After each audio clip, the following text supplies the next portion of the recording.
Hello everyone, I am Tacit and welcome to the Gems of War Guild Wars, week 13, day 2. Also, I'm just noticing from that, did the thumbnail not get changed? One second. Where is the thumbnail? I thought I switched it out. It's one of those situations where I make it and then it doesn't get changed.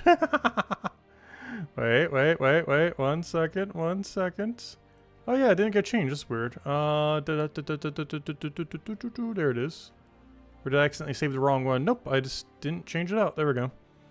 Alright, now we should be good to go. But anyways, hello everyone! So of course, today we are going to be going and doing Guild War.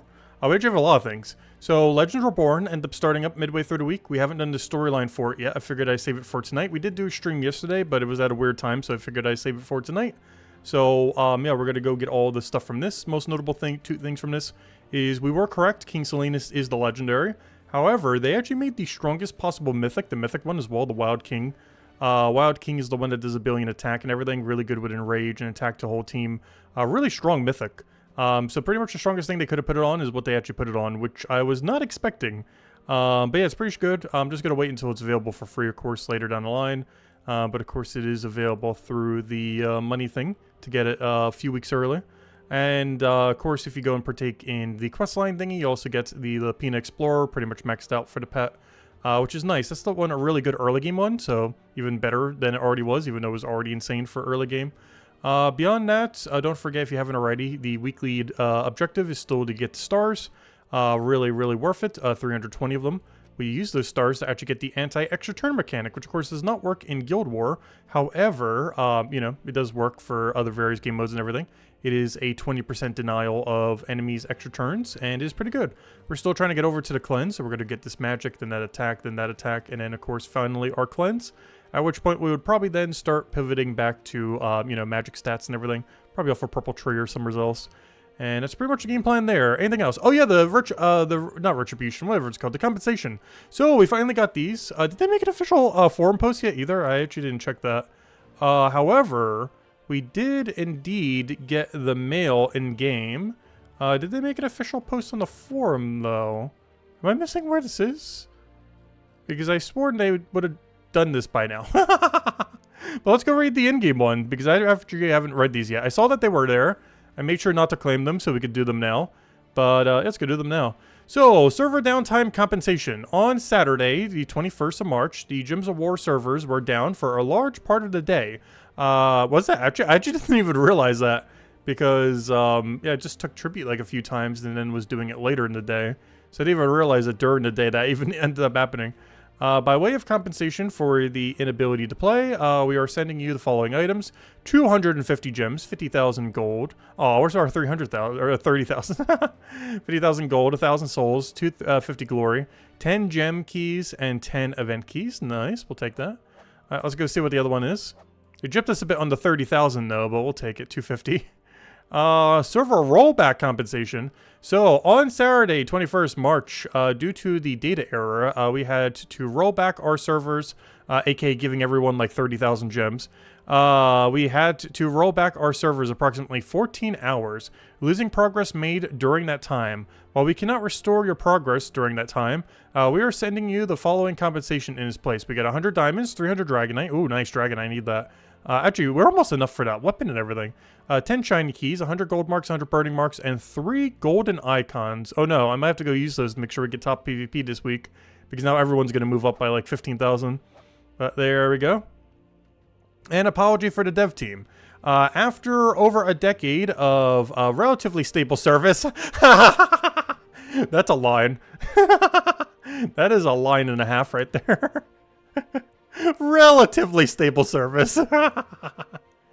After over a decade of relatively stable service, that's one way of putting it, we made an error on Saturday, the 21st of March, sending bad data to our servers that would have ruined the game economy. It was only 30,000 gems. It wasn't even that much.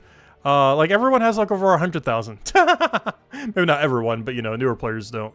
But most veteran players are kind of stacked in resources of basically every kind. Our only option was to roll back. We offer an unreserved apology from this mistake and hope you accept this small token of our gratitude for our continued support. So we got 2 Vault Keys, an Epic Vault Key, 250 Star Stones. By the way, I still never got the other 300 Star Stones. Is that just not happening or what? From buying the thing. Because it's not really addressed in any of this. Because we still never gotten our 300 Star Stones from buying the pass. Or technically it's 350. Because we got 100, but we should have gotten 450. So we got 350 less than we should have. This is still less than that. And we got 250 Star Stones and 1 of each verse for next Palooza event. For the next Vault weekend. There we go. And I believe that was everything. But I still don't believe we got the Star Stones back yet, though. However, with 250, let me go buy some upgrades. Because we can now buy this magic. We're almost at cleanse. Less than a week to go, and then we go grab this attack. And now we just need to get this other attack. And then we can go spend the 300, get this cleanse. A bonus 20% chance to cleanse at the start of your turn. This works in every battle other than Guild Wars and Arena. But regardless of what our team is, everything on our team just passively has a 20% chance to cleanse. So it's pretty nice. But yeah, we'll have that within about another, week?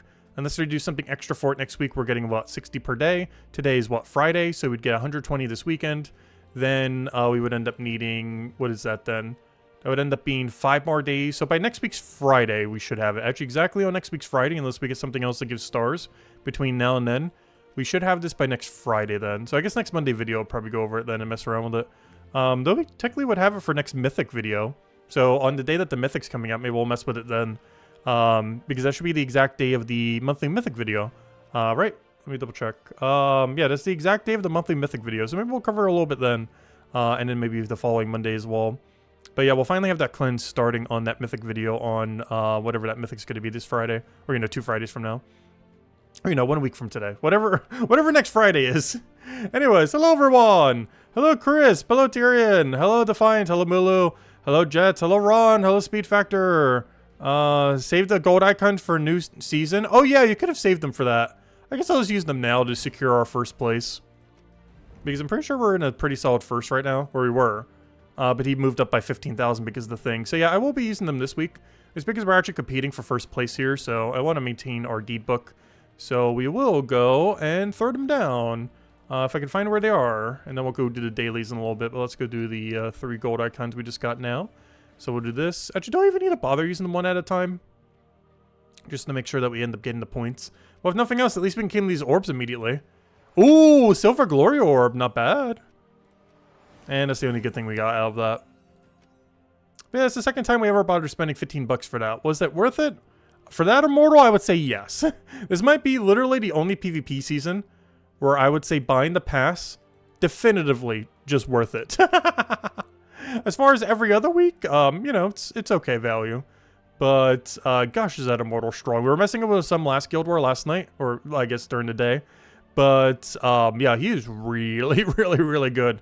Of course, we'll be messing with him more right now as well. Just got to use these other 2 things if I could remember where they are. Alright, go over here, use 1. Well, so the reason I do this is so they actually count. I'm not sure if they fixed that bug yet. I feel like they would have by now.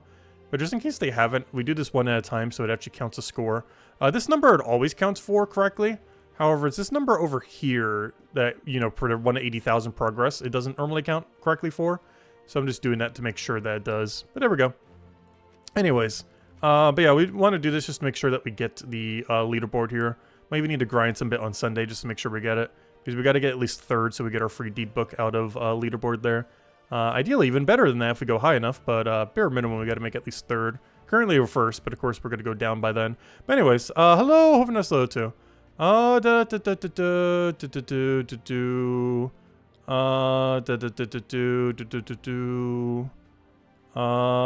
see. The amount of gems the player got was unfair. Yeah, the amount of gems that they sent to everyone was pretty insane. So hello, Jamie. Hello, Renaus. Welcome, welcome, welcome. Anyways, let's go do this Guild War. What are we even up against this today? Oh, yeah, did we even win yesterday? Your Guild War was defeated. Really? It seemed pretty close yesterday. I'm actually kind of surprised we lost. But how are we doing today as far as Guild War then? Looks like we have a chance. They are defending green, which is a little bit harder than yesterday's layout. Seems like we can either go middle or top. I guess we'll go middle then. Oh no, we'll go over here and see what our split path is. And depending on our split path, we'll determine which way we go then, I guess. And of course, I don't think we really need to change our team much. We might need to change the order or something. But yeah, I'm pretty sure we're just running this team the whole time. There are a few replacements we would maybe need to make depending on the enemy, most notably with hero class and weapon. But the actual core of the team we're probably not really going to need to change out for any of these battles. And let me just double check. We should be running 20% into 8 magic. And we are. Okay, looks like we got everything in order. Let's go do Guild War then. That's not Guild War. Though, did I donate my gold yet this week? I did, just making sure. Alright, let's go do Guild War. Then we'll go cycle over to everything else we need to go do. Alright, first things first. Well, I guess we don't need to change our team or anything, so let's just roll with this. We might for some of the other battles, though. Salas Amash, welcome, welcome. Oh, wait, it said we defeated them? Oh, I was gonna say, because it seemed like we were gonna win yesterday. I guess I misread that. Wait, I need to go claim our gold marks, then. I completely misread that. I read that as we were defeated, not that we defeated them. Whoops. Alright, we did not get full mana there. There's a dangerous amount of wish gems on this board right now. So we're going to lose a bit of points from winning this battle so slowly. But there we go, that's everything we need. Unfortunately, they also have full mana, though I don't think it's going to matter. Since we just extra turn spam from here, get all of our damage down. Because the issue is just getting that initial mana. Once we get it, we're pretty much just good to go. Alright, anything else we need here? Let's go for... Well, I guess we get to choose here. Do we want to go bottom or top? Beatrix is a little bit annoying, plus the extra stats on King Salinas as of a couple days ago. Yeah, we'll take the Lord of Slaughter, where Lord of Slaughter is not first slot for some reason. There are teams that use them not in first slot, but... Oh, I see, because our whole team is technically red. The solution to this is put Norbert's Turnip, I guess, in first slot and just offset that way. I guess would be the main way to end up running this. So we're going to use that. There we go. That should be fine now. But yeah, we're going to have to run Hero in first just to make sure he doesn't 2 times damage us off a skull. Just to make sure we don't get completely pummeled with those. But otherwise, it should be pretty free. Lord of Slaughter can kind of go a little crazy, but as soon as we get our mana, it shouldn't really matter much. We can just kill him directly. Yeah, we'll see how it goes. Oh yeah, I almost forgot about the freeze. That is, of course, also a factor. But that's a factor that's going to be on every battle. Almost every single one of these is going to be running freeze on it. Alright, you got a little bit of mana there. We shouldn't need to really worry about it much, though. We have auto extra turn on this, so even if we extra turn on to green or red, we still get our extra turn. Even though it's going to try to freeze it, it technically doesn't get to. Because we're still landing an extra turn. So even though the green was frozen, the extra turn on weapon was not frozen, so we're still able to get it off. Similarly, if we were able to explode on this and cascade for an extra turn, even though his extra turn is frozen, the one on the board would not be frozen, assuming it's not one of those colors. Unfortunately, we're not going to be able to do it that way, so we're going to have to go for this one to go get all of our mana up, and just kill out that way. So we go for that. Hopefully, actually, we could just take a skull here. Or we could just go for Norbert's Turnip. So let me Norbert's Turnip that. Get the last of our mana we need. Go for another true damage poke. And that is everything we need already. Easy as that. Alright, next battle. Which way are we going? Are we going down middle or doing top? We have pretty standard meta elf team with elementalists because they need those freezes. Essence of Evil is a little scary. Or fight Flower Dragon. I prefer middle, I think. Both of them are a pretty scary team, though. But if I choose one or the other, I think we can deal with Essence of Evil a little bit better. He's running Elementalist, which almost makes me want to run first slot Immortal Trogoblin and just use Flaming Ani for our Explode. Biggest issue with that is we are blocking it on a lot of mana. He's running Frostfarer King as well. So maybe we do want to keep our last slot kind of safe. So let me keep him there. Let me go move you there because it's going to matter more. And then Flaming Ani, I almost want to put in the last slot. The biggest issue is Weaver, which kind of makes me want to run Immortal Trogoblin in second slot, just so it doesn't get initially Weavered. We'll keep Flaming Ani in the back because we can still use him for his resummon. Norbert's Turnip also does the full amount of his value. Actually, let me do it like this. Because if both of these get webbed, they still get their full amount of value then. Like, he still gets his full Explode, and he still gets his full summon. They still miss on one side their ability, but shouldn't matter too much if they end up getting hit. Well, then again, I don't know. Is that a reason to put Flaming Ani in first? I guess it kind of is. It's a little bit weird, because we're kind of expecting our backline to die first. But yeah, I think that's fine. Biggest issue with this battle is if he gets any amount of extra turns, we're in trouble. It just feels really weird using it in this team order, but against this team, this actually seems like the correct order.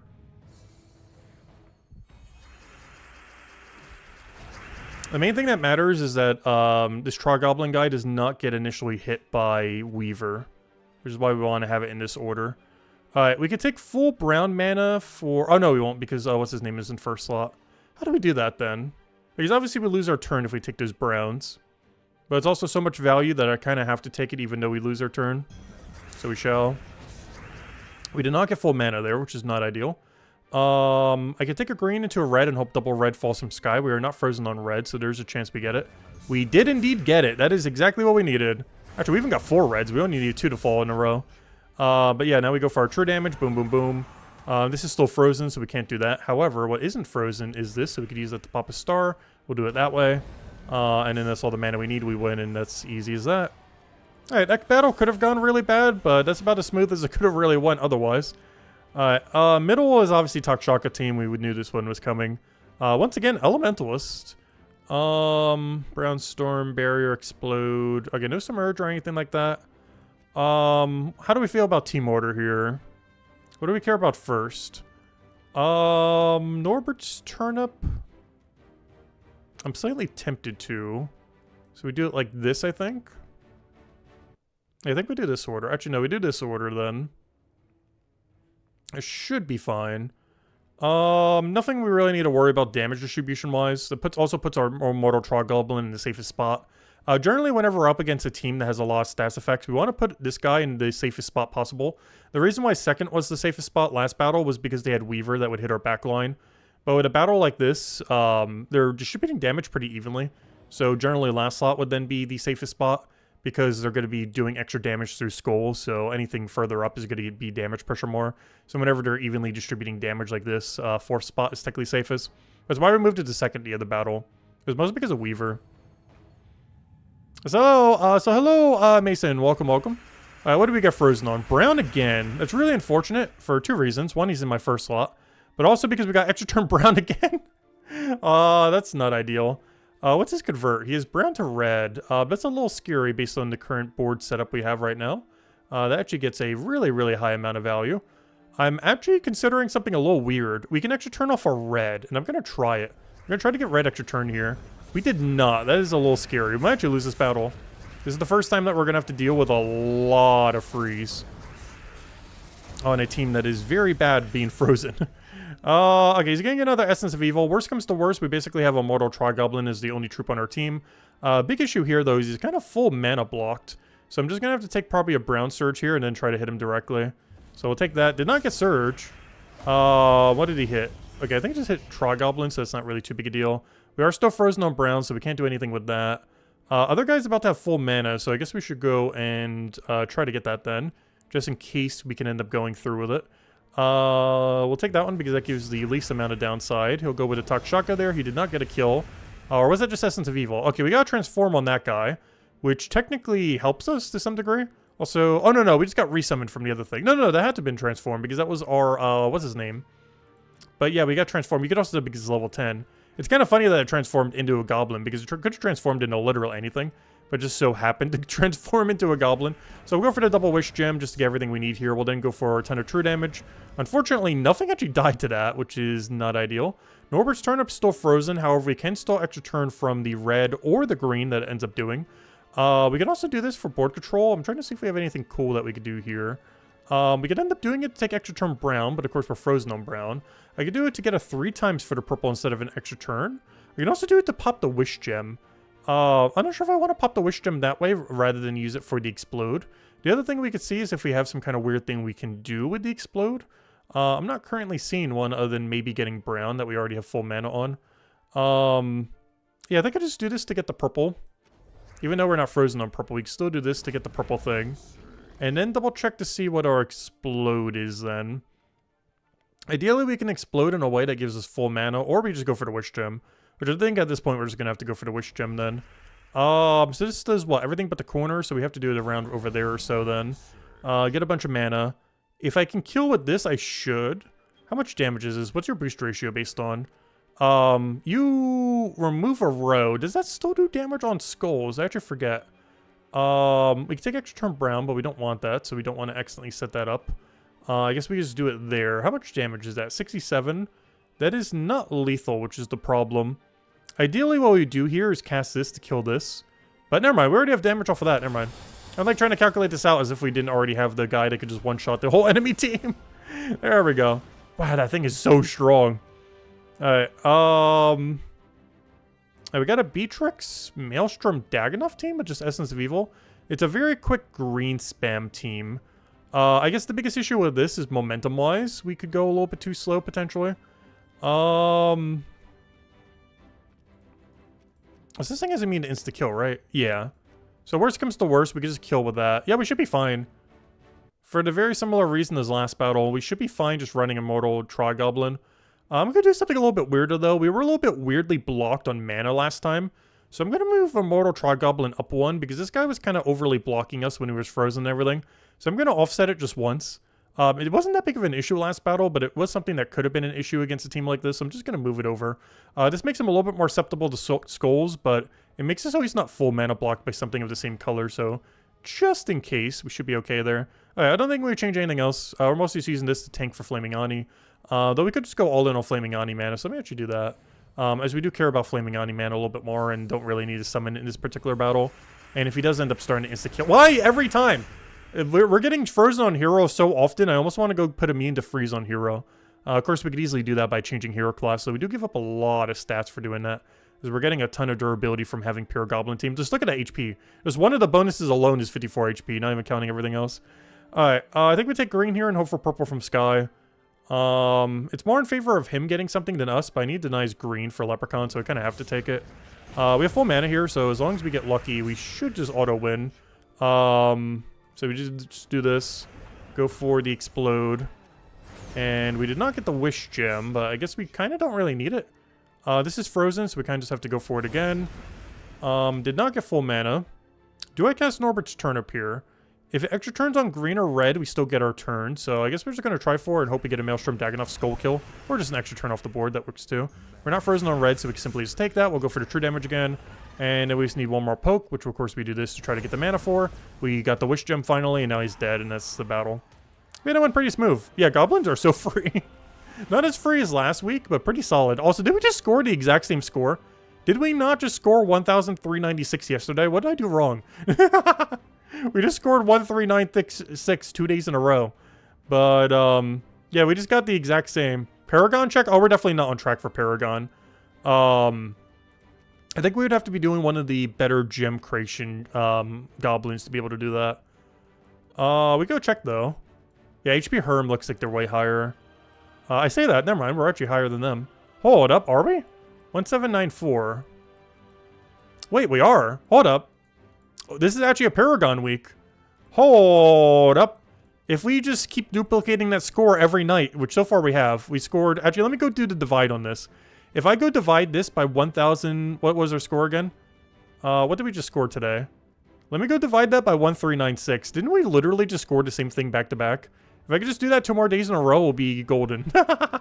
Where's the roster? 1,396. I'm pretty sure we scored literally the exact same score 2 days in a row. Calculator. What is our current number divided by 2794? Divided by... That's minus. Divided by 1... let me just look at it again, just to make sure I get the right number. 1,396. So we take that, divide it by 1,396. And, oh no! We scored 1,398 yesterday, I think, or something. Because it doesn't go in perfectly. Well, what's it minus? Duh, we could just minus it. Why am I trying to divide? If I take, because we only have 2 scores, so if I minus it, it'll tell me exactly what I scored last night. So if we take 1,396 and minus it, yeah, that's why I thought it was similar. We scored 1,398 yesterday, so 2 higher. We scored 1,396 today, so 2 lower. I think we mostly lost the first battle. The first battle we did a little bit slower today, which I think is where we actually lost those 2 points, oddly enough. Not from any of the other battles, but literally from the very first battle. Like the one against the very easy enemies. It's because it took us like 3 or 4 turns instead of 2. I think that's where we lost most of our points today, oddly enough. Everything else was otherwise exactly the same. But yeah, we lost all of our battle in the Geet battle, which is a really weird battle to lose your points on. But yeah, we lost it on that. That's where the 2-point difference was mostly. But if we do that 2 more days in a row, score around that number, we actually would get Paragon this week. So yeah, we'll see if it happens. We're on track for it as long as we keep that up. As long as we don't lose and score very similar to that, we should be fine. But yeah, that's Guild War for today. And we'll continue that the rest of this weekend. I already took the stars earlier today, so we're good to go. Campaign, we've been done with for a while now. Let's see, raid. Oh yeah, I should probably go help the guild with raid. I guess I'll go do a bunch of my raid battles tonight. So much so, let me go do it right now. Let's go do all of our raid battles right now to go help out the guild. Not sure how many we're needing overall. How's the guild contribution going? Who's over our slackers? Who do I need to kick from all these? Also, Tyrion, why are you here? You also had 0 battles. Because we need to go get the rest of these points in. Alright, let's go do our battles. We got 16 of them. Luckily, it's a pretty easy week. We have Stellarix. The mana accumulation for it's kind of awful. But we do have access to Stellarix, which of course is very good. Let's see. So I ended up moving that to first just to make sure we can always get the poke on it. That poke. And then we just kill everything else out with Stellarix then. Is pretty much the game plan here. Just have Raid Troop immediately kill boss, and then Stellarix down everything else.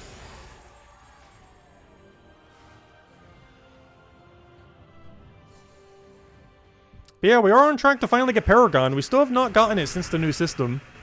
Though 1 week we deliberately threw it just because we wanted to have the challenge of it. So we technically could have had it on like the 2nd week. But this would be the first time we get Paragon though in the new system. Which is actually kind of crazy because this is what, the 13th Guild War of the new system? And we still haven't gotten Paragon yet.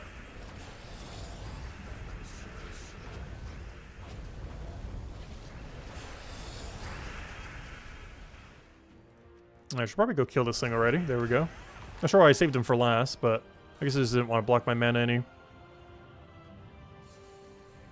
All your focus have been on PvP and factions this week. All good. Just make sure the points get in eventually. Because we've been a little bit point dry lately. I still need to recruit like 4 or 5 lowest like contributing people in the guild. Some of those people have been doing really little since the restructuring of the guild. Not Tyrion specifically, but you know, some of the other ones there. I need to try to get it done before my trip. Because while I will be maintaining dailies during the trip, I won't really have time to be recruiting or anything else. And of course, we're not doing any streams or videos during that time. It's gonna be like 3 months where I won't be able to do like barely anything for it. I'll be doing like the bare minimum of bare minimum dailies, and that's about it.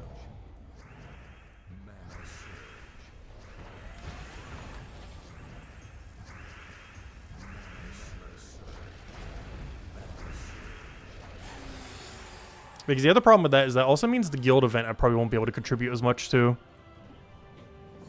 Or as lately we've been doing like a tier 6 each time.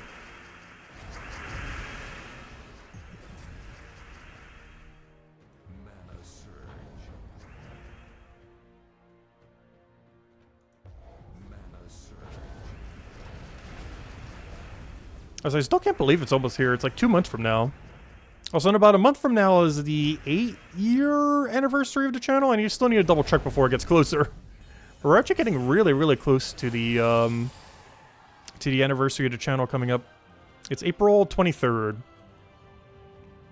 And it would have been 8 years or 9 years straight of us doing the Monday video every Monday. This upcoming trip will be the longest time we've ever been away since that has happened. So kind of funny that the anniversary celebration will be around that time, and then it's like, oh yeah, I won't be doing it for the next 3 months, by the way.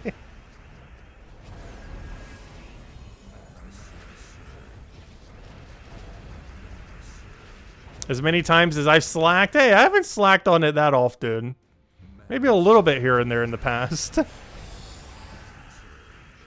Will I share videos and photos? I'm not sure if I'm going to be taking any videos. But I can share some photos both after the fact as well as YouTube kind of has almost like a social media thingy. You know, where you can make like a community post. So I might be making some community posts for my phone while I'm gone. With some of the pictures and everything. I'll also share some on stream afterwards, of course. Yeah, I'll share a few here and there during as well. I might even post some of the weekly teams there as well. where I won't have a video for it, but I might do a post if I, at some point early on a Monday, happen to be around. Like on a given Monday, I might mention, oh, here's like the raid team for the week or something. It won't be like literally every team for the week, but I might just like show whatever one I'm using, just to kind of mention it there. It won't be a video, but I might drop a team here or there for something relevant for the week. Since I'm making it anyways, might as well post it there and say hi to everyone for the week. Just not sure if I'll be able to do that on like a regular basis, but you know, if I have time on a Monday, I'll probably do that at least.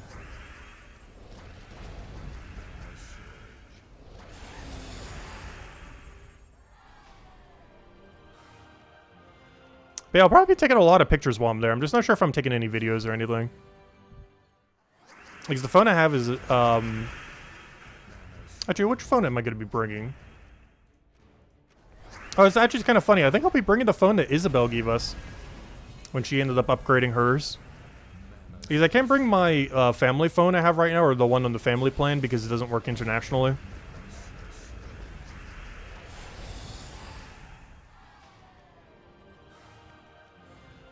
So I gotta bring one of my older phones, which is probably gonna be that one then. Actually, the case just came in for it the other day too. I need to go put it on. Oh, so I'm pretty much completely packed for the trip as well. Like, I got the bag behind me, like, fully filled with everything. I'm as ready can be.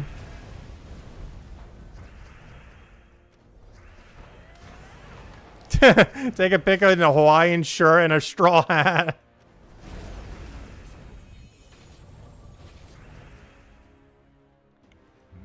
I'm not sure if we're going to the beach at any point. Mostly because I've lived near or on the beach so much my life, it isn't really that special to go to a beach. But the place does kind of have beaches around. Like, I think it's like an hour trip, but they're close enough that we might do it at some point. I definitely want to see it, at least, if nothing else.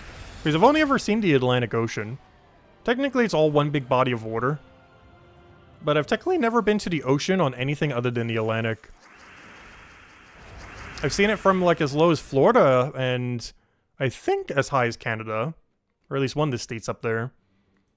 But, I've never actually seen the ocean, technically, from any other ocean other than the Atlantic. Not that it really gets that much different. It might be called something different, but it's still technically the same ocean.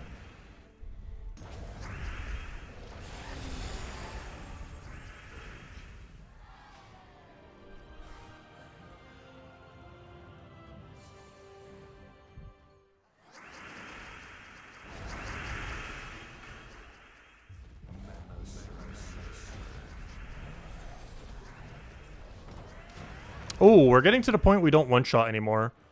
With that being said, I should probably do one Stellarix before we use the raid trip then. The main reason for this is so we get the damage in before he gets AoE protection. Because that'll allow us to still be able to one-shot for quite a bit deeper.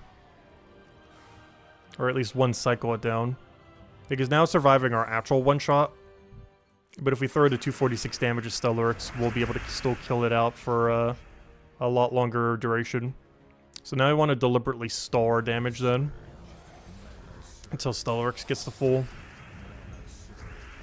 And now it'll get one-shotted properly. So we do that, boom, good to go.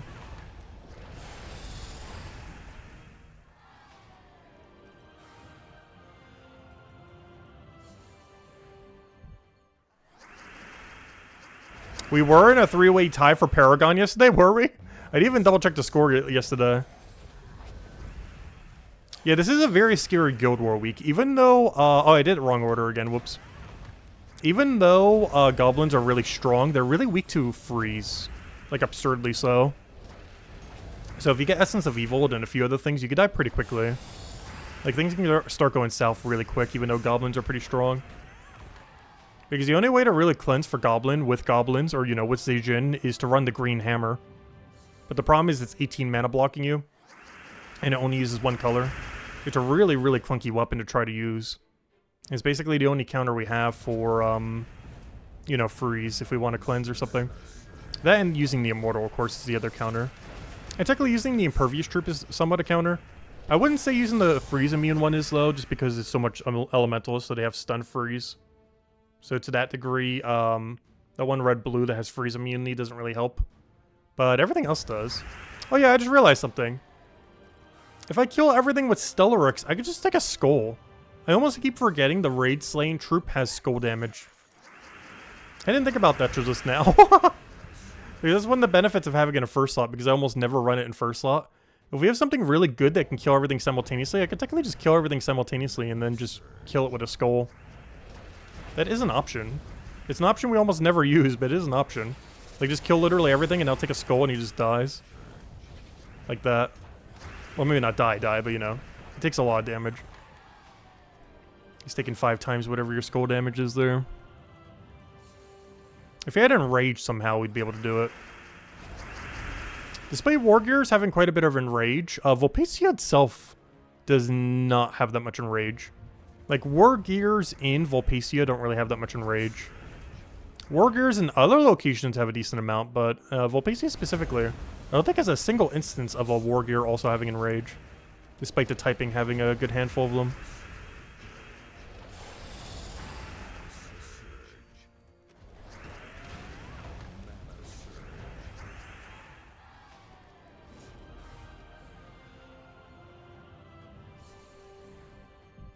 You can metal the thing to keep it one-shotting a few more rounds? That's true. I think we're outside the damage range for that to work, though. But it would have helped for a couple battles. It would also increase its attack some, because Striker, I believe, gets like 3 or 6 attack or something. Somewhere's around there. Let's just realize that weapon keeps poking him. Which is actually kind of bad. Because it keeps triggering his Submerge. When we don't want it triggered. Because I think it's like auto-poking last slot or a random enemy or something. And it keeps proccing his Submerge.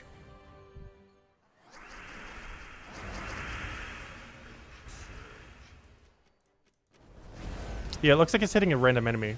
Oh no, or is it always hitting last? Let me see. Gain 4 life, steal 2 mana from first enemy. Deal... Oh yeah, it's always doing 5 damage to last. Oh no! That means 100% of the time it is always giving him Submerge. That's not ideal. I was mostly using this weapon because of Greenstorm, but I didn't factor that as a bit downside.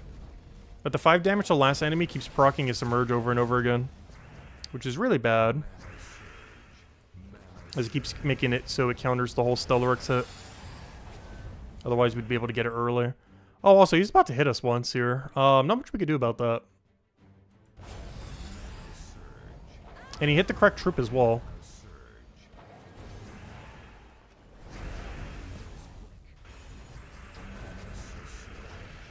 Oh, he should just taken a skull. There we go.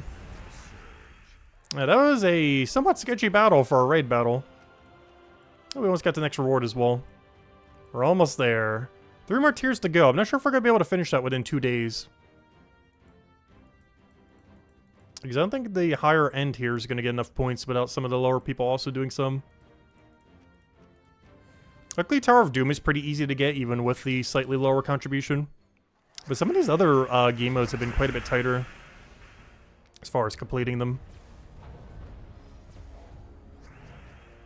Yeah, the other Explodio weapon doesn't have the back hit. At this point, I think we have to. I was using this one for the Greenstorm for the extra turn rate, but the poke on the last slot's starting to become too much of an issue just because we have to have Stellaryx damage there. It's starting to get in the way slightly too much. So I think we have to give up the benefit of Greenstorm to go and have that then.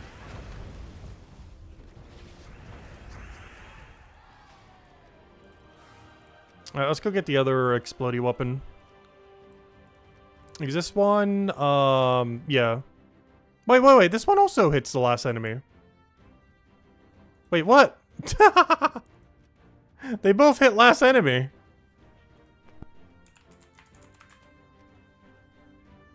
We could do Fox Glove. This still has Greenstorm, has Fairy Fire, some extra mana. It's a little bit more awkward to use, but we'll go try it.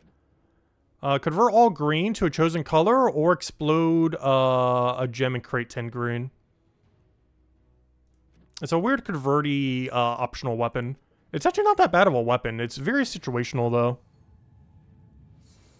But the weapon's not that bad. It's one of those weird effects where it'd actually be a lot stronger if it was on a troop rather than on a hero. There's one of the few instances where it's actually not that good at being on a hero. But let's go mess with it. So we'll go for the explode gem here to try to get the greens to land. And we did indeed get to land. There we go. That's not that bad of a weapon. In all fairness, I'm not sure I even used this thing when it came out. I believe this came out through a season or something, I don't remember. But I know we used it very, very minimally, but it's not that bad of a weapon. It's just very niche. Like, I don't think you're using it too much outside of, like, a Volpecia restriction or something.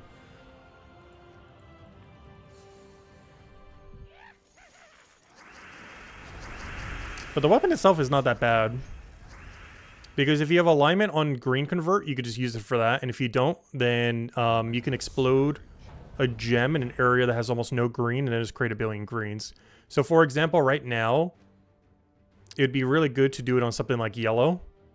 Because we get this 5 times green and this 5 times green, so we wouldn't need to do the other one. So we can convert all green of a chosen color to a chosen color. So we'll obviously do that to yellow. And then get full mana on every single yellow we have and then, you know, go from there. Yeah, it's an interesting weapon.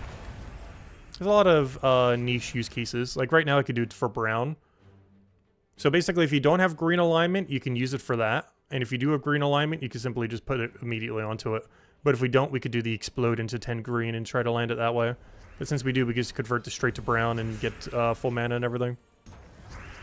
Unfortunately, I didn't get full mana on Stellarex, so I was hoping that would go a little bit further into him. Oh, what do we need? The only problem with this team setup is we are blocked a little bit more on mana compared to before. A little bit harder to get Stellarex all the way to full. And weird situation where we actually use this to kill. I'm mostly using this for its extra effects, but it does do some true damage, so we'll do that for the kill, and there we go.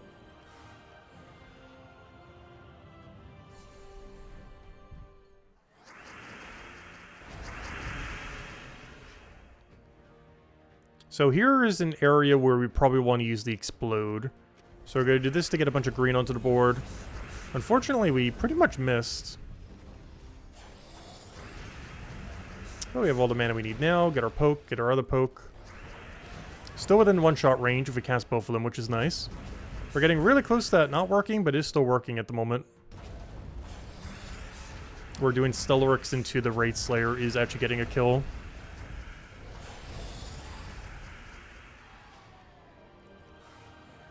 Yeah, once we go finish all these raid battles, I guess we'll go clean up PvP, and then, is everything we need to do today? Just want to send some of our Underspire, but I'll probably save that for the weekend. Oh, no, we had the Legends Reborn thingy. Are we going to read that today? I guess we'll do that today. But I completely forgot about that. The Legends Reborn thingy that happened this week. It's a little bit weird that it started midweek. Because normally I'm pretty sure those are supposed to start on Mondays. It started at a really weird time, mostly because of the patch and everything from the other week. Yeah, we gotta go read the thingy and go claim all of our loot from it. So we'll do that immediately after we go finish out this event then. Also gives us a max pet. Unfortunately, the pet's not that good though. Some of the other ones that we'll get throughout it is pretty good though. Alright, this definitely seems like a convert to brown angle.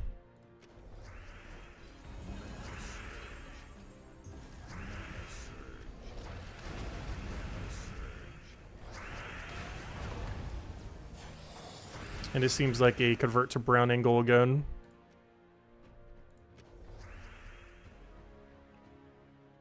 It's double checking.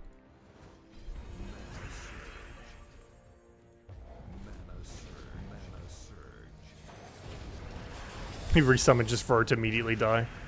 Oh, what do we need for mana here? Problem is we're blocked on purple-blue now, which makes it a little bit more annoying to get to full. We could always use it behind Stellarex, but that kind of defeats the point of it being a mana accumulator to try to help it up. But it does end up blocking it if we can't use one Foxglove to get it all the way to full.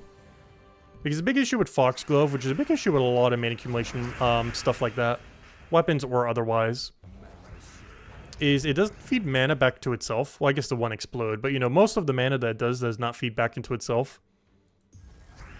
And because of that, you have a weird, like, mana block situation that normally ends up happening whenever you use it. It's an issue a lot of things have where they might mana accumulate for a certain color or something really good, but the color itself does not go back into them, so they reach a really clunky state where they're kind of just blocking on mana. You're feeding into something, but that something else isn't feeding enough back into it. So it's a lot more awkward doing it that way. Like, it's a lot easier if both things feed into themselves while doing a color. Like if you're doing, like, you know, Truffle plus Beatrix or something. Like, they both create green, which feed back into themselves. It's a lot harder when you're feeding, like, green into something, and then that's something that uses, that you fed green from uses blue, and you have to keep going, like, green, blue, or something similar. It's a lot easier just going, you know, green, or, you know, some other similar just spamming of color. This is a lot more inconsistent otherwise. So what are you doing surviving with 1 HP? Or at the point that doing both of them once is not enough to kill. Hello, Defiance! Hello, Beru! Wait, did I skip that? Did I skip someone completely? Oh, hello, Mulu! Hello, Tyrion! Hello, Ron! Hello, Speed Factor! Hello, Jets! Hello, Yeah! Hello, Jamie! Hello, Samash. Hello, Defiance. Hello, Mason. Hello, Jamie. Hello, Naldis. Hello, everyone else. Welcome, welcome.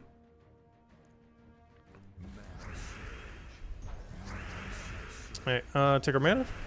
Get our Stellarix.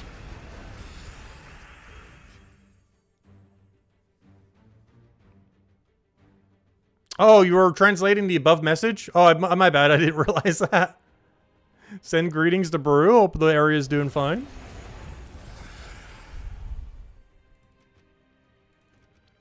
Oh, do we have Damager? I believe we do. There we go. Gosh, those scope hooks are so nice when they hit for 5 times like that. Feels weird using that on a raid event. On invasion events, obviously you do that a ton.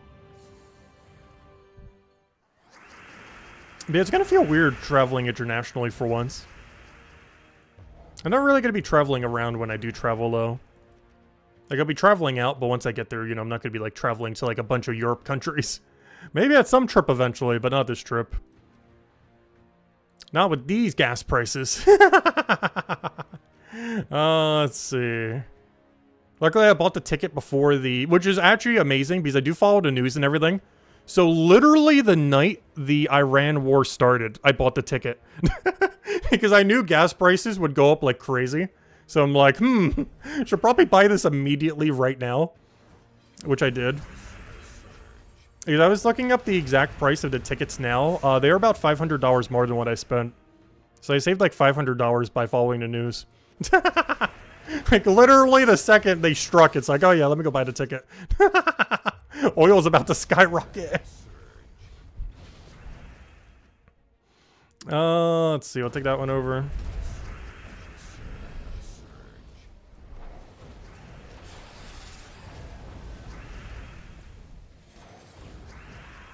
Do we have lethal here? Kind of. We'll do that. He survived with 4. There we go.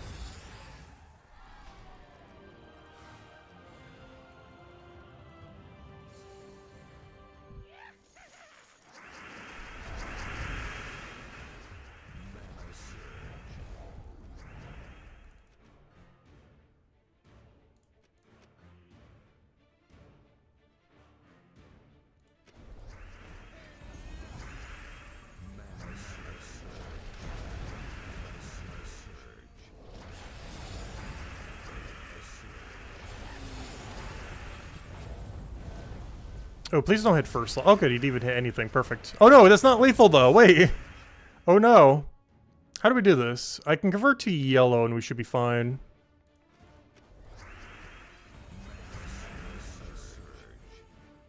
Hopefully they don't cancel the ticket so they can resell at a higher price. Hopefully not. I wouldn't be surprised if there's eventually flight cancellations due to limited oil in the world.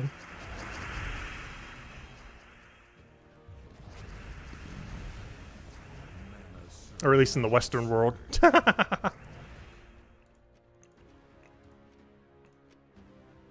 But no, we'll see what happens over the next 2 months. Let's see. Why did I do this now? I probably should have waited on this convert. I should have waited till after we finished the enchant, just to get the enchant value.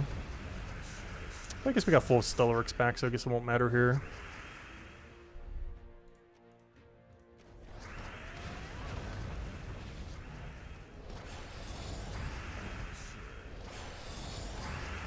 There we go, we got a skull to kill it out. Perfect.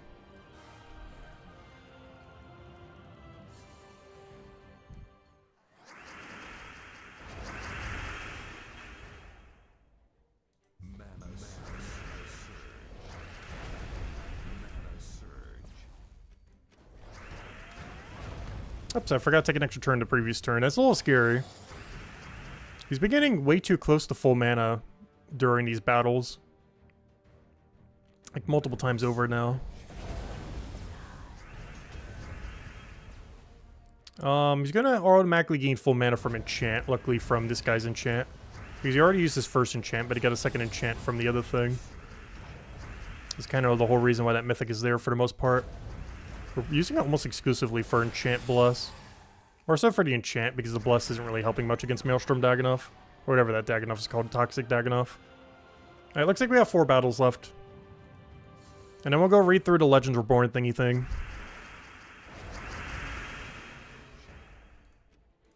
Ooh, we just do not have a good option here. That's the other problem with a weapon like this. There's just absolutely no good option to use it on. There's not enough green anywhere to try to explode and make some green. Nor is there enough green to really convert in any way that would matter. Like right now if I did it, I would just get a 4 times into a 3. Just not worth it. I was going to wait till the enchant gets its value and then go from there. So we'll do that. Do our poke. Now we'll go for it. We'll do it with the explode. We'll go for the explode this time. Alright, we did an extra turn, but we did get all the mana we needed. And that's match. Now we just convert into whatever we need. And just kill it with that. Yeah, it's a pretty fun weapon. I wish it was a bit stronger, but the concept of the weapon is pretty good. Because this is a choice mechanic where your choice actually matters. Both choices are really good, and both choices are drastically different. It's something that the choice mechanics really should have been more like. The biggest issue with most choice mechanics is if they did both, it would still be bad. But this is one where either or is actually both a good option. But there are good options that are drastically different from each other, as far as when you would use one over the other.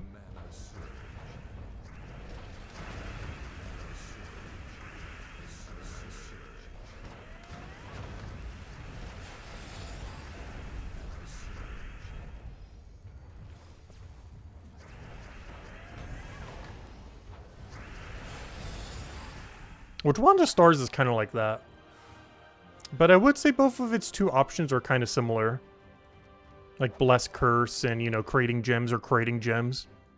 Like, they're both a relatively similar ability, even though they're used for different purposes.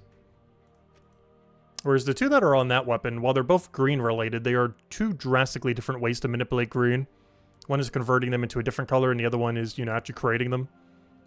So even though they're still kind of thematically similar, they're drastically different as far as what they effectively do.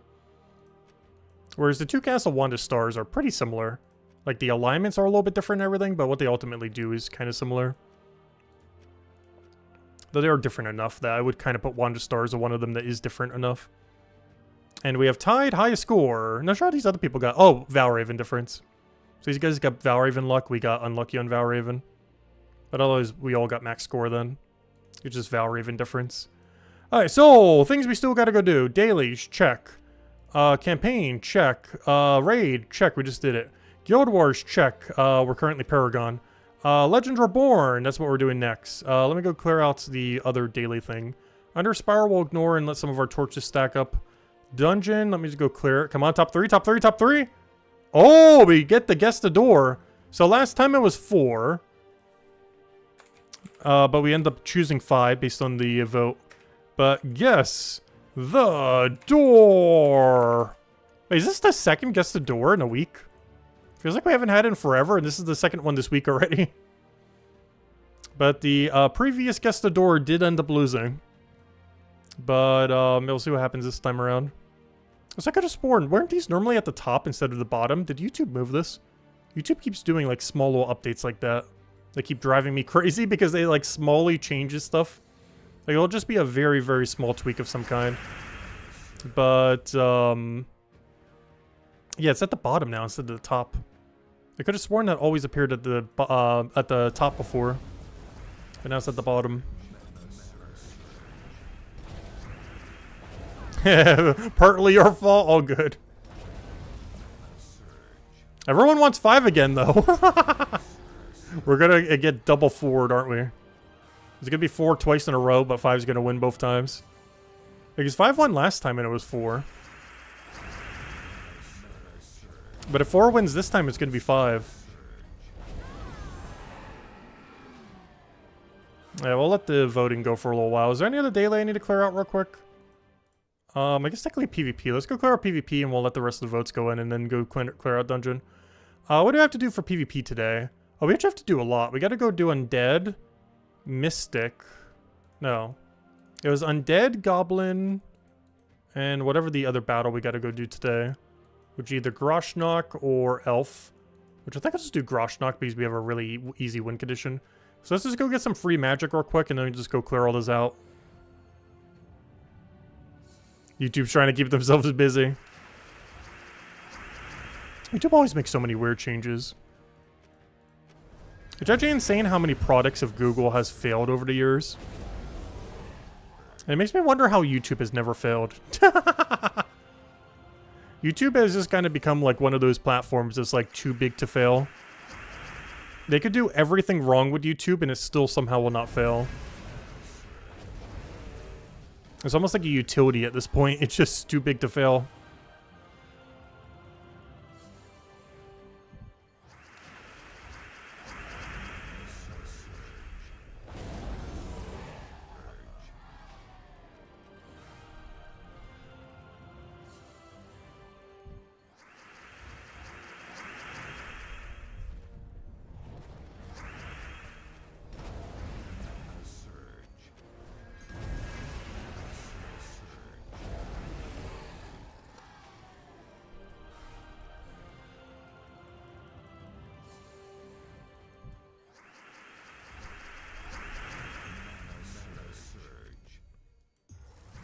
They'll find a way, though.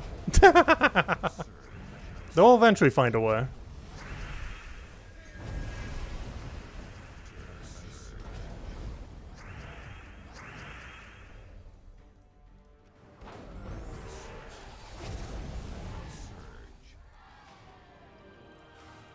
Alright, there we go. Next, now we need to actually do the battles. So let's just go kill out the Groshnock one real quick because this one's very free to go do with not Lord of Slaughter. What's his name? I have Argris. Was just for the fun of it, to justify having this many. Let me go run 4. Let's see. I can't be bothered to go put Hero on the team. I'll just waste time compared to how quick this will go. So I'm gonna run 4 I have Argris because we can. Gotta get value from having 4. It's like the only time we can claim value from it. We're gonna claim that value. I just need to get through this like half a minute quicker.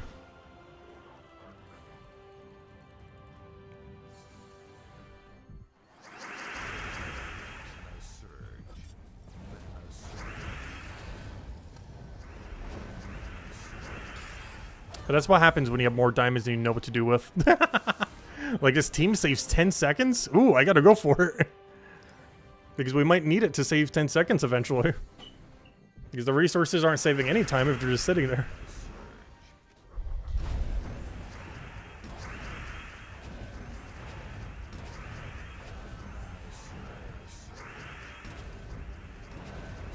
I was gonna say, please don't resummon. I got really lucky here that he didn't actually go for it. I believe he only resummons one at a time. I was thinking for a second that he was a multi-summon, but I believe he is only one at a time. He was added before they started adding multi-summons, otherwise they probably would have made him summon like a whole team of orc.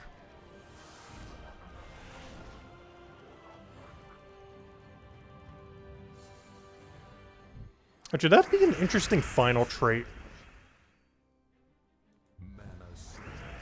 that I'm not sure they would ever bother adding, or if the game could be coded in a way that they could add it. But a legendary or mythic troop that per turn sets all your allies to like 30% or 40% mana. So if they're above 40%, for example, they wouldn't go down to 40%. But if they were below that, like if they used 20 mana, had 0, they would go up to, what would that be then? 8 mana then. They would go up to 8 mana. Like something that per turn does a mana start. Because all mana starts currently are only at start of battle. There's currently no mana start that works every turn.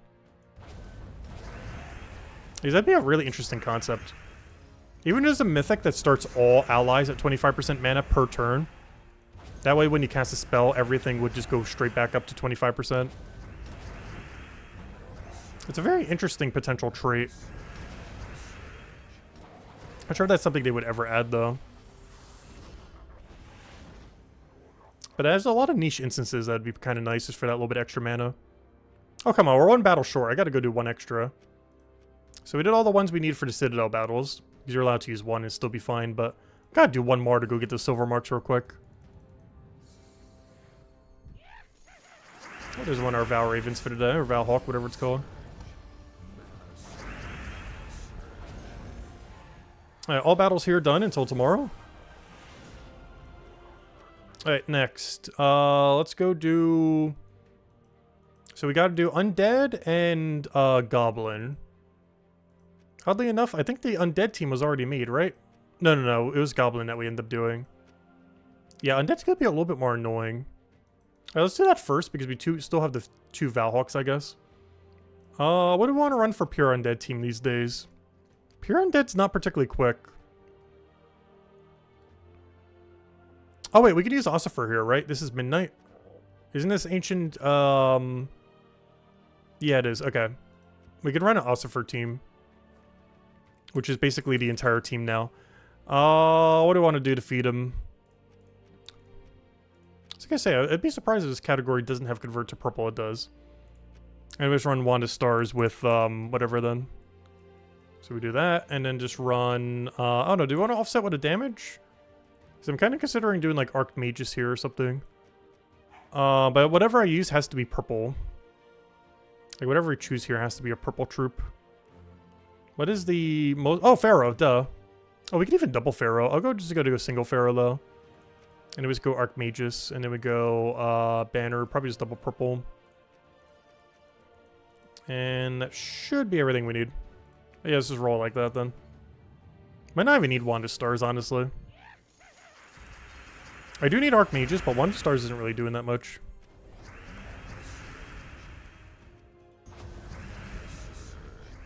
So I kind of just assumed we'd have alignment. But I guess it somewhat doesn't matter with how much damage we ultimately end up doing. Because he has double damage here. But yeah, Ossifer would be one of those troops that would be amazing to eventually get maxed. It'll be a while before we ever do. He's currently only level 8. But eventually getting him to level 30, he gets 4 times Curse Stun. Because of course, it's not just the Goblin that we most recently upgraded that gets a benefit. Every single Immortal in the entire game gets a stronger final trait. This just happens to be the first one that we ever actually were able to get it for. But every Immortal in the game gets a stronger final trait when they're fully maxed. Some more useful than others. And Ossifer is one of those that is insanely useful. It goes from Curse Stun one enemy to Curse Stun all enemies. Which goes without saying is very, very absurdly strong. It'd be the strongest way to both curse and stun simultaneously in the entire game at that point. To some degree, it already is before it even gets that final trait. Let alone after, where it's just definitively the best option for it. The problem is almost no one in the entire game has it max. Unless you've really been targeting it with all your burning chests. It is definitely possible to have it max right now. But you'd have to have bought into like every PvP season probably up to this point in the new system. To actually be able to have it. Which I'm pretty sure most people haven't done. Some amount of people may have, though. Alright, 2 more, then we could go do the easier Goblin battles, then we'll go do the dungeon battle, and then we'll go read the questline thingy. And that should be the last thing we need to go do. Also go claim all the rewards while we're in there as well. And maybe tomorrow we'll go mess with a couple of them then. Most notably Wild King. His Wild King is by far the biggest beneficiary of them. Honestly, they're all not that bad, though. The one you get from the quest line of Lapina Warrior is a really, really good early game troop.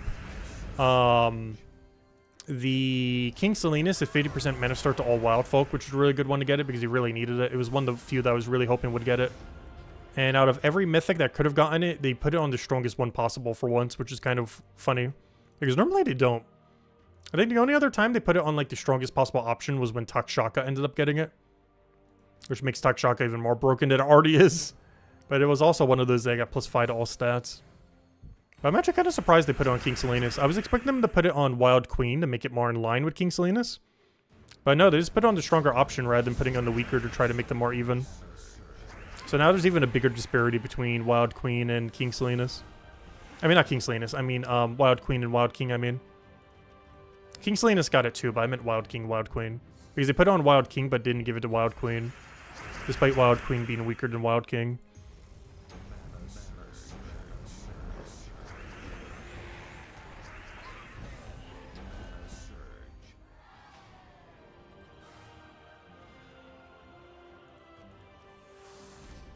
Well, I'm pretty sure if you max by all the immortal stuff, you still wouldn't have every immortal maxed. You would definitely be closer to maxing all immortals. But the main immortals you'd be able to max is... You'd be able to get 3 of them further upgraded every season.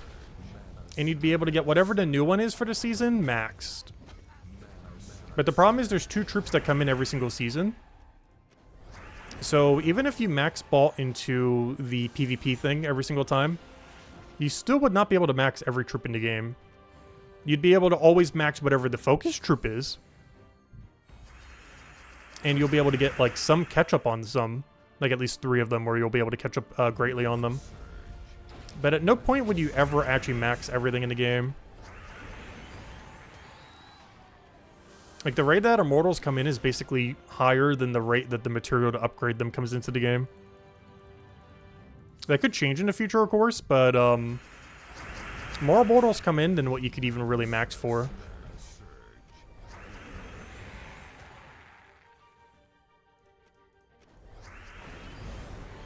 But yes, you definitely could target multiple up that way. But you'd have to do it over multiple seasons, otherwise you'd be wasting a lot of your material. Like, for example, if I wanted a maxed out Ossifer, I couldn't just throw a billion burning marks right now. Like, you could right now, theoretically. You know, if you had like 10,000 burning marks or whatever, you just keep going until right now Immortal Ossifer is max. The problem with that is 1/3, or you know, it's broken between 1/3 on all 3 of these, where it's 1/3 for any of the 3. But you're getting all into this, which means you would max this one 3 times over. And because of that, you would get so much wasted material from all those like small burning marks or whatever that it converts into.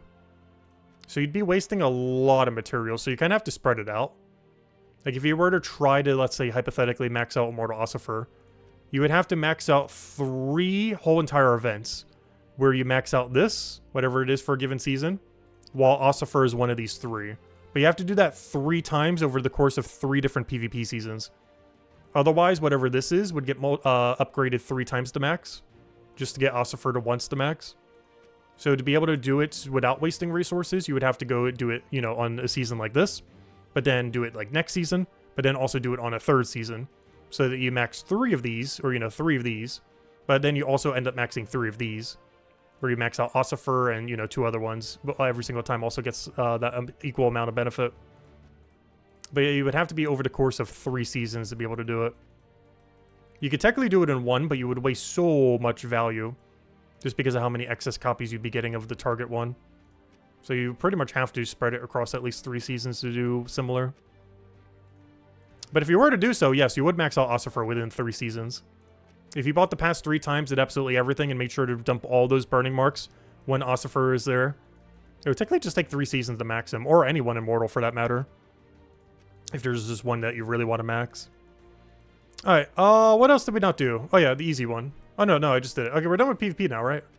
I'm pretty sure we did every PvP daily. We're currently in 1st place for the weekly. I think that's everything we need to do. And we already finished up the season pass, so we're good to go there. Alright, next order of business. Let's go read the storyline. So I haven't read this since, like, launch week of the game. So, yeah, let's go do this real quick. This also gave us the early game Lapina Explorer upgrade. Also, what was the other one? Elwyn's a possum? Oh, Elwyn's kind of underwhelming these days. I guess that's okay early game. Both these are pretty good early game, I guess. Though, oddly enough, I would say Lapina Explorer is actually stronger than the epic that you get from the kingdom. Because Lapina Explorer is this guy. He's the blue-yellow guy. This gun. He's a really good early game troop. He destroys a row and column for a lot of mana accumulation, knocks the first 2 enemies to the back, which just orients their team order, and then deals a bunch of damage to the new first 2 enemies at a really good boost ratio for early game. Because you're doing a plus shape, so you can normally get like 5 green, if not more, within your crosshair for that. Which 20 damage doesn't seem like a lot, you know, this late in the game. But in early game, 20 damage in similar numbers starts adding up really nicely. And the fact that you got 5 more to all stats, this is an even better early game troop now. You don't have to use it obviously later in the game, but if that was like something you had to use in your first week or first month, it would easily be among one of your better damage sources. Anyways, let's go do the dungeon. What currently won? 5? Okay, 4th isn't dead last. There's a 100% chance it's 4. Once again, but we'll go for 5. It was 4. It was twice in a row! Gosh, we need to stop listening to the poll. It's the second time it was 5 and it was 4 both times. Oh no. Okay, also we got webbed, so now I need a cleanse option too. No! Second time now in a week.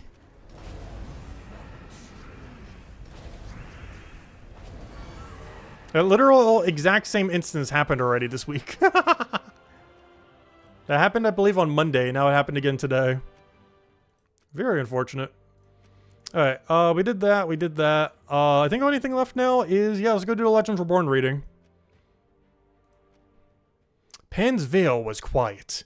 Peaceful. Too peaceful. Until I met a bard with a strange request. Ho, traveler, well met! I had traveled here to compose a ballad, but I find myself out of sorts with the locals. Could you help? Of course. You can pay me with a song when we're done. Oh yeah, I forgot. They changed the screen. I completely forgot about that.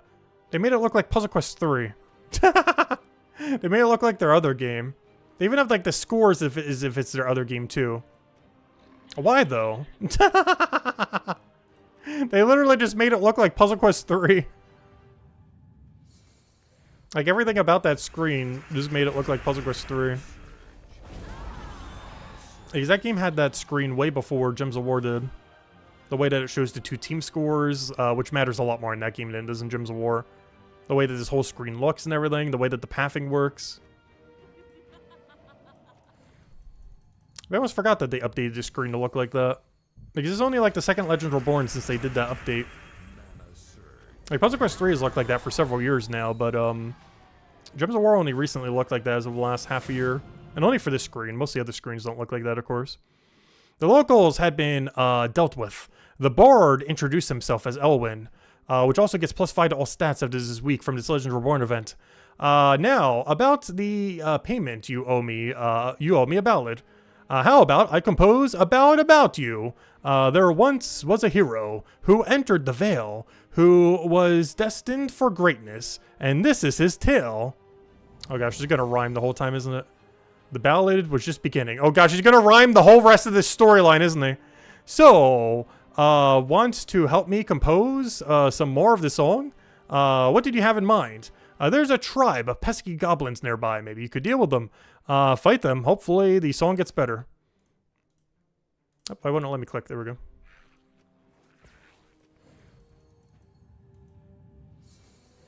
You said 6, so it's not your fault.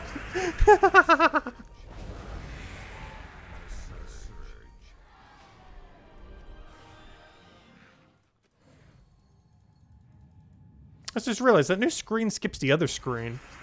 Because it looked like it was trying to bring up the old splash screen, but the newer one ended up like overwriting it. That was weird. Let me try doing that slower next time. Because it looks like it's trying to bring up one of the older screens, but one of the newer screens is overwriting it. Elwyn spent some time writing. The hero strode forth against the mightiest foe. 'Twas the Lord of the Ogres. His name was Fist Joe. The hero leapt in with a swing of a sword, and he lopped off Joe's head like you'd harvest a gourd. He's gonna rhyme this whole storyline. I noticed the song stretched the truth a lot. We should be careful in this part of the forest. Wait, I feel another verse coming on. Really now? Hold these creatures at bay while I write this down. Just let me sing you a song.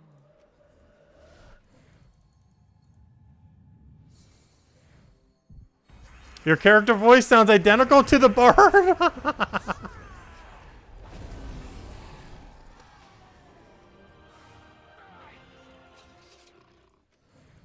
I just realized we're getting a lot of yellow kills for the weekly as well. This would have been a great way to try to get some. Plus you get 60 for completing it.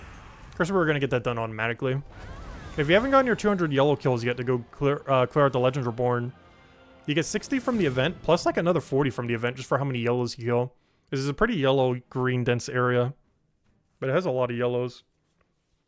Write it down, Elwyn did. The hero stood tall, and the foes turned and ran. The battle was over before it began. He saw all about him, the cracked, blood-stained earth. I feel like I was trying to say like some kind of nursery rhyme here. And he longed for a challenge that tested his worth. I have a feeling it's going to persist all the way through the entire storyline. Elwyn struck out to the west. Where are we going? It would be great if you rescued a maiden from a tower. That's a little bit cliche, isn't it? Trust me, the people love a good cliche. Alright, mini boss time. Obviously, like everything, this will get obliterated, though they have updated these battles. Of course, none of this existed back when this questline first came out. So they've done that for quite a few of the battles, actually make it new enemies rather than what it was before. Because there was only less than 100 troops when the game first launched, so they had really little to work with. Whereas now, you know, there's like over 1,500. So they updated quite a bit of those battles in the past. We definitely did not rescue any maidens. Elwyn, stop! We just fought a Dragonian. He climbed up a tower and burst down the door. No, no, no. But he just rescued too many maidens before. Good, eh? We eventually came upon a deserted village. I've run out of ideas. Might be a good time to stop then. Well, if we look around, we'll find something. If we must. Like, this is one of the battles that would have existed early on in the game. These are all on-launch creatures.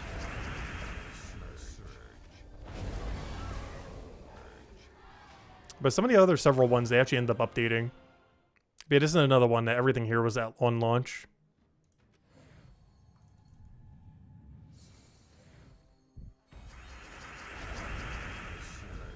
It's really easy to tell the updated battles compared to the older ones if you remember when they came out.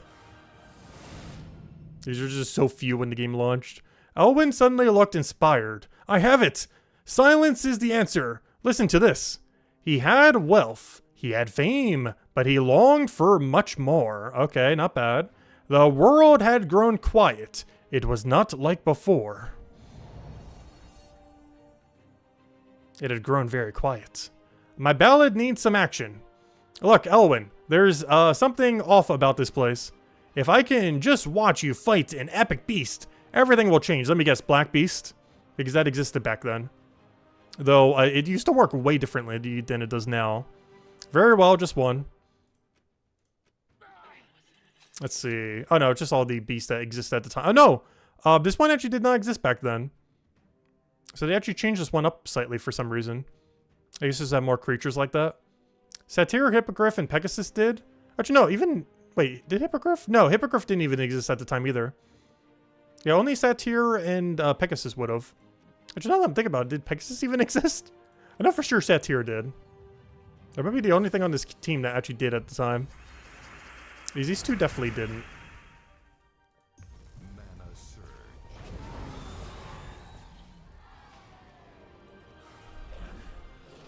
This one's also all new stuff. Except for Rhinax. Rhinax did exist at launch. Everything else is new, though.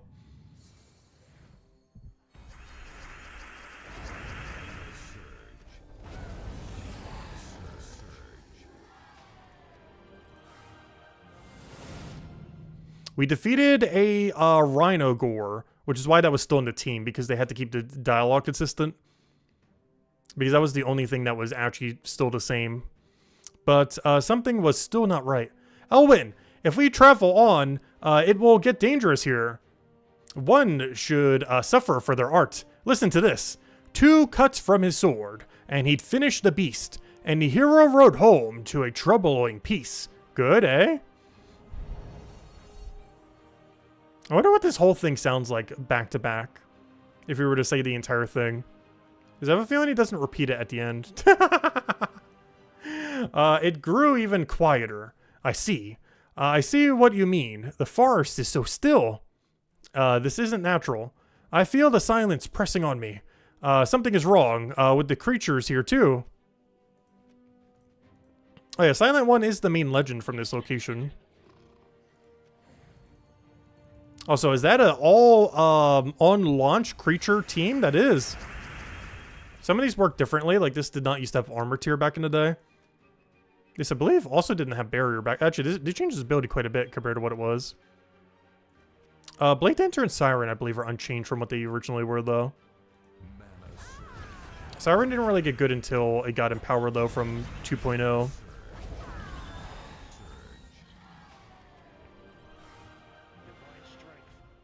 And this also all existed at the time, though they did change the Priestess's image. Priestess does not used to look like this. They changed it a couple years ago, I believe. But otherwise, everything on that team is at launch creatures. You used to even get this guy during the tutorial. Warhound used to be one of the 3 troops they gave you in the tutorial.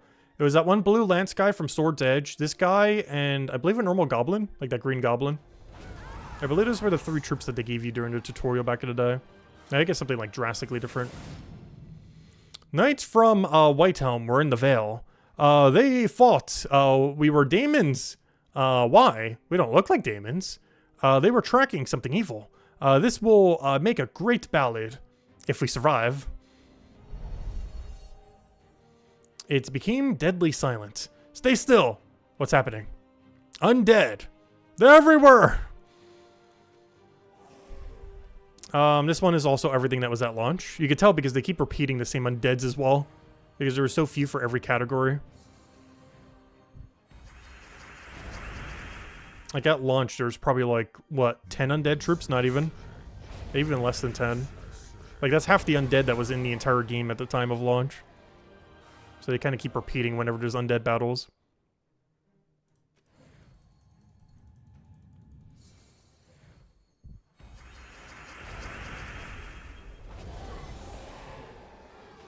Actually, technically, undead wasn't even a typing back then. Because there were no typings back then. Elwyn kept singing to hold back the silence. Mighty as storms are the daemons of war, yet a hero with them he is silent a little more than a child playing games on a small wooden throne, and the daemons of peace will claim his as their own. Now we got a mini-boss. An old temple rose from the forest ahead. I wonder if this was has anything to do with the silence. Warlocks? Golems? This doesn't look good. Could they have summoned a daemon? It's always a daemon. Alright, mini-boss time. These are mostly new. Golem's the only one that existed here. Deep Golem and Eldritch Disciple are new. Though Golem's ability used to work a little bit differently, I believe. This one has got changed a few times. Also, when traits came out, Golem used to have Impervious. He used to have an insane trait set up, because I believe he had Inscribed, Stone Skin, and Impervious at one point. They eventually replaced out his his Impervious for Stone Link. But he was actually used as a really good low rarity Impervious at one point, before they removed Impervious from like a dozen troops that were low rarity. That being one of them. But the silence remained. If they summon something, we need to find it. Keep singing, my friend. It helps. So, the hero rode on, and he pillaged and burned. Without bleeding and fighting, the silence returned. Alright, 3 battles to go. Or 3 sections. The temple held a secret. We need to go inside. I knew you were going to say that. There may be inscriptions that tell us what we're facing. Languages are my specialty. Alright, let's go clear these out. All these existed at launch. The Flesh Golem's ability worked a little bit different. He didn't have a magic elimination. Actually, quite a few things used to work different. Ghoul's ability also used to work drastically different than it does now. Oh, actually, no. Rafe did not exist at launch. Everything here except Rafe was in launch. For whatever reason, they added Rafe to this battle. The other three were at launch. Rafe was not.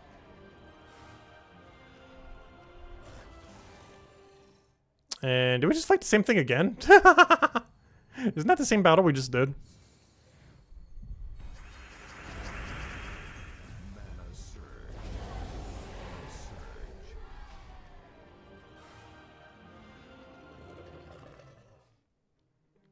Alright, all this is new. None of this was at launch.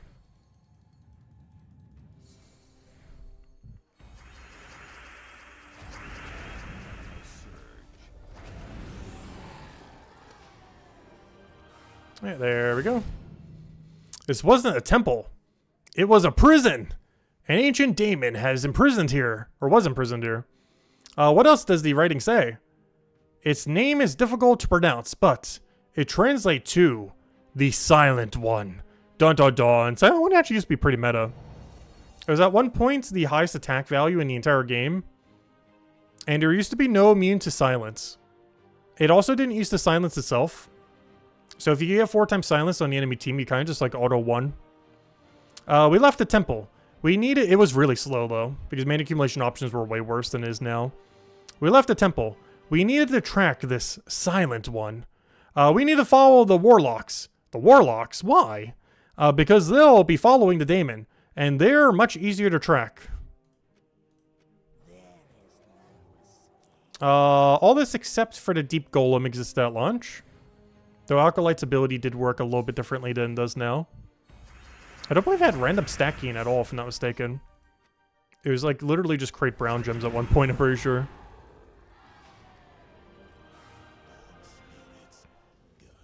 And Warlock and Ghoul existed, and Ancient Horror. Another Hound did not. I wonder if the final battle is going to be exactly the same. I assume it would be.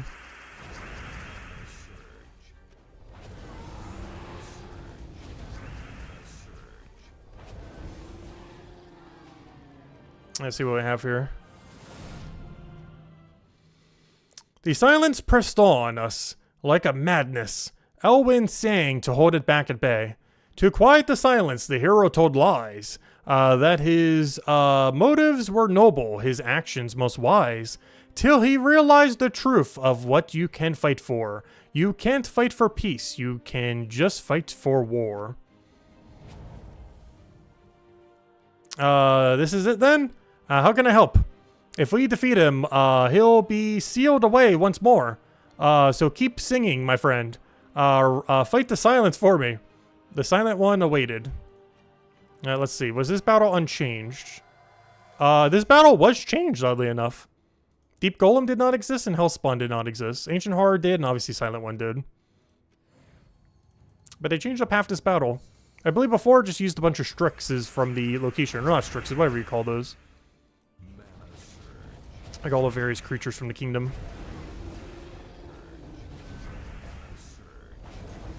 Ah, there we go.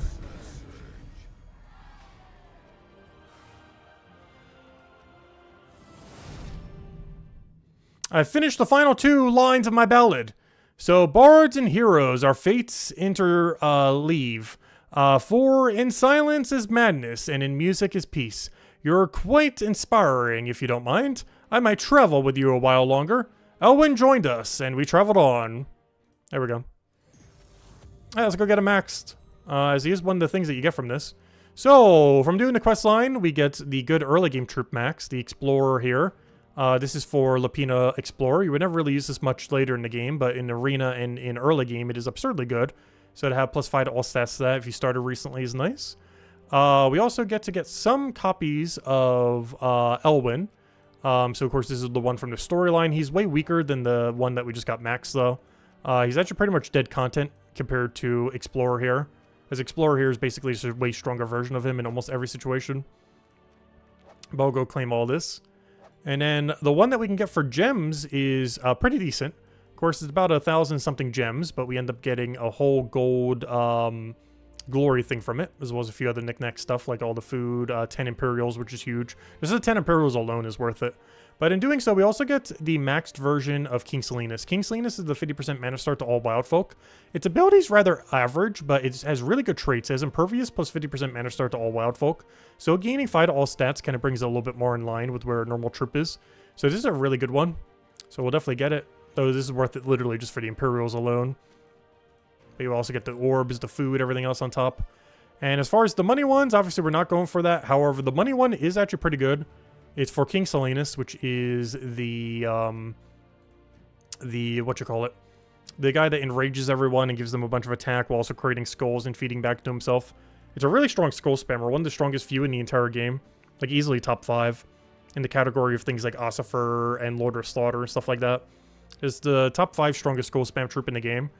And it just gave it plus 5 to all stats by getting this pet. You can get it for free in about 2 weeks from now. Starting in 1 week from today, you'll be able to find it in the pet drop table. So if your guild gets lucky and finds it, or you find it yourself in that drop table, you know, you just get it, then it'll be good to go. So just be checking your pets pretty often next, like, few weeks after a week from now. And you'll probably get it within, like, a month or less. And, you'll be able to get it for free and not need to spend any on it. Unless you just want to get it now and just max it out. You'll get, like, early access to it and not need to worry about getting it from RNG. But I'll just wait for RNG to go get it. It's not like we use King Salinas that often. It's not something like Takshaka, where... Actually, I didn't even buy it then. But at least, like, Takshaka we use, like, literally every day. Like, King Salinas is great, but, you know, how often are we really bringing King Salinas into a fight? It is not that often. But anyways, guys, I'll probably wrap it up until tomorrow. We are on track to go do Guild Wars for Paragon, so I guess we're going to keep trying for Paragon throughout the week. Oh, yeah, we got the reward. Someone said we actually won. I forgot to claim this earlier. This is what we won yesterday. But, yeah, tomorrow we'll be back, same time as always. Well, I guess yesterday it wasn't that time, but, you know, same time as it normally is, 8 p.m. Eastern Standard Time. But we'll be back tomorrow. We'll go keep trying to get Paragon for Guild Wars. And, yeah, just clear out all the other things that we need to go do. Might need to do some PvP to make sure that we maintain top 3. We'll go and keep going through the dungeon, which will have 2 days of battles worth. So, I think we're finally at the portal as well. So we'll go explore this portal area, which we haven't gotten to do yet. We'll do that tomorrow.